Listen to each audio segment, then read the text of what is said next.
The 16th edition of Strade Bianche pitted the classic stars and the Monuments men against the Grand Tour greats. All of those normally taking on the Northern European classics. Against the climbers, a unique race this one, 11 off-road sectors, 34% of the race, over 184 kilometres on white roads, the Sterrato of Tuscany, and 3,000 metres of climbing. With just under 100 kilometres to go, this happened. The wind blowing an absolute gale, a world champion taken down, many other riders. We saw big names abandoned, the likes of Benoot and Matthews forced to stop there, with Alaphilippe making his way back to the bunch. For a while it looked as though he might not get there. It also turned out that the Tour de France winner Tadej Pogačar had crashed all out the front. Originally a 9-man break whittled down to 5, oblivious to what was happening. Alaphilippe did get back thanks to help from teammates. Mikel Honoré given a pat on the back for his efforts, and with just under 70 kilometres to go, Alaphilippe was soon at the front of a chasing peloton, just 48 seconds behind the leaders. The rest of the breakaway court as Wellens made a move. Alaphilippe not far behind. Pogačar there, and then Pogačar himself coming to the front of the race, and with just under 50 kilometres to go, opening up a small gap. Small soon became bigger, and even the world champion couldn't hack the pace.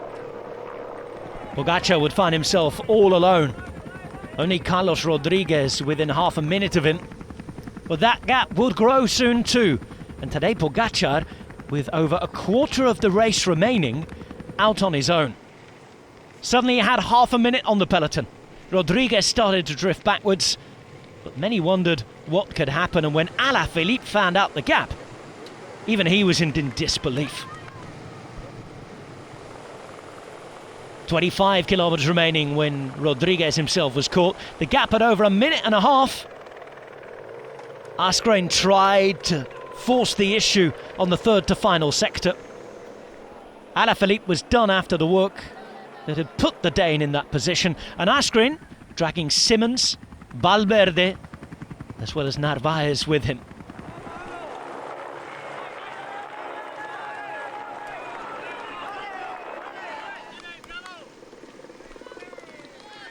Final sector. And final effort off-road for Tadej Pogačar. Nothing would deter him, with Asgreen then joined by Valverde. Even working together, they couldn't cut the gap. And over 50 seconds was the margin as the Slovenian hit the final climb of the day. Almost 5 hours in the saddle. And the first ever Tour de France winner to take victory in Strade Bianche. He already has 2 proper monuments. He's now won the unofficial 6th. Tadej Pogačar with a demonstration we will remember for the ages. As for Valverde, his best ever finish in his last appearance at the race. A 21st professional season, seeing him finish second and realise the special nature of what had happened in front of him. Pogačar, Valverde and Asgreen the podium. Tadej Pogačar doing a Tadej Pogačar. Valter with a very good top 5, Bilbao with him, Narvaez, Simmons, Wellens, Petilli and Higuita all there in the top 10 as well.